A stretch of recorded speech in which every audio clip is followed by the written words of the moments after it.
एक रहस्य जो सबको निगल जाता है। तुम लोग जानते भी हो क्या कर रहे हो? ये कहते हुए बूढ़े पंडित रामदीन के चेहरे पर डर की गहरी लकीरें खिंच गईं। शापित जंगल में कदम मत रखना। वहां जो भी गया कभी वापस नहीं आया। लेकिन राहुल, अंकित, प्रिया और समीर को डर जैसी किसी चीज पर विश्वास नहीं था।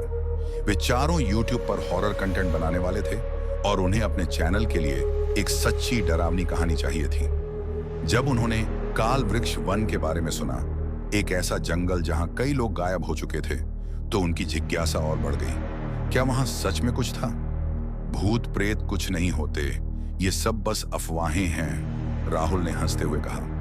हमारी वीडियो हिट होगी, लेकिन उन्हें नहीं पता था कि जो रात वे जंगल में बिताने जा रहे थे, वो उनकी जिंदगी की सबसे भयानक रात होने वाली थी। चारों दोस्त अपना कैमरा, टॉर्च और कुछ जरूरी सामान लेकर शाम होते ही जंगल की ओर निकल पड़े। रास्ते में गांव के एक बुजुर्ग ने फिर से उन्हें रोकने की कोशिश की। रुको, रात में जंगल में मत जाना, वरना कभी लौट नहीं पाओगे। लेकिन वे रुके नहीं। जैसे ही वे जंगल में दाखिल हुए, उन्हें कुछ अजीब महसूस होने लगा। अचानक ठंडी हवा चलने लगी, जबकि मौसम गर्म था। दूर से किसी के फुसफुसाने की आवाजें आ रही थीं, लेकिन वहां कोई नहीं था। हर दिशा से झींगुरों की आवाज आ रही थी, लेकिन जंगल में कोई जानवर नहीं दिख रहा था। यार, कुछ तो गड़बड़ है, समीर ने घबराकर कहा, लेकिन राहुल ने उसे डपट दिया। ये सब हमारे दिमाग का खेल है।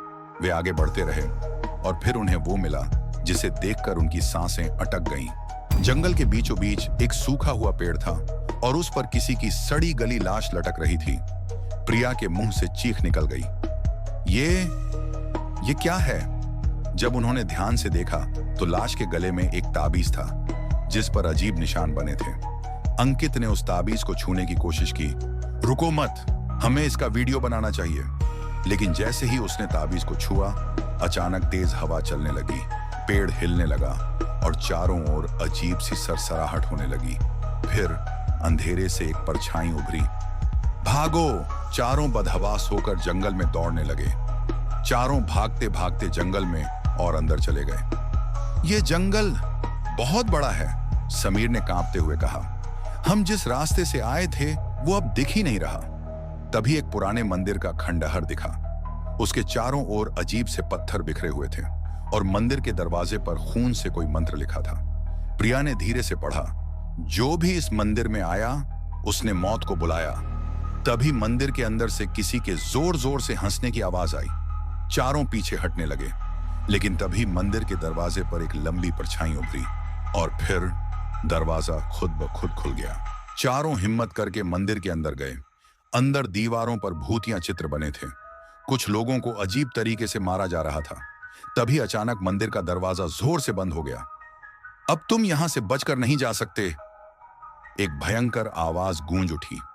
उन्होंने देखा एक काला धुआं मंदिर के कोनों से निकल रहा था और उसमें से लाल आंखों वाली परछाइयां उभर रही थीं। प्रिया की आंखों से आंसू बहने लगे। हम मर जाएंगे। लेकिन तभी एक चमत्कार हुआ। अंकित को अचानक याद आया, वो ताबीज। उसने जल्दी से ताबीज निकालकर हवा में उठा दिया और जोर से कहा, जो भी इस जंगल का सच्चा राजा है, उसे हमारा सच जानना चाहिए। तभी एक रोशनी चमकी और अचानक सभी परछाइयां गायब हो गईं। फिर एक अजीब सा बूढ़ा आदमी उनके सामने प्रकट हुआ। तुम लोग डरने वालों में से नहीं हो, वो आदमी मुस्कुराया। इस जंगल में जो भी मरता है, उसकी आत्मा इस मंदिर में कैद हो जाती है। लेकिन तुमने मेरा दिया ताबीज पहन लिया, इसलिए तुम बच गए। कौन हो आप? राहुल ने हकलाते हुए पूछा। मैं इस जंगल का अंतिम रखवाला हूं। और फिर वो आदमी अचानक हवा में गायब हो गया। अचानक मंदिर का दरवाजा खुद ब खुद खुल गया। चारों ने बिना देर किए जंगल से बाहर भागना शुरू किया। जैसे ही वे गांव पहुंचे, उन्होंने देखा वो बूढ़ा आदमी जिसने उन्हें जंगल में बचाया था, उसकी फोटो गांव के एक पुराने घर की दीवार पर लगी थी। लेकिन फोटो के नीचे लिखा था, पंडित भैरवनाथ, जिनका 100 साल पहले इसी जंगल में निधन हो गया था। चारों ने एक दूसरे की तरफ देखा।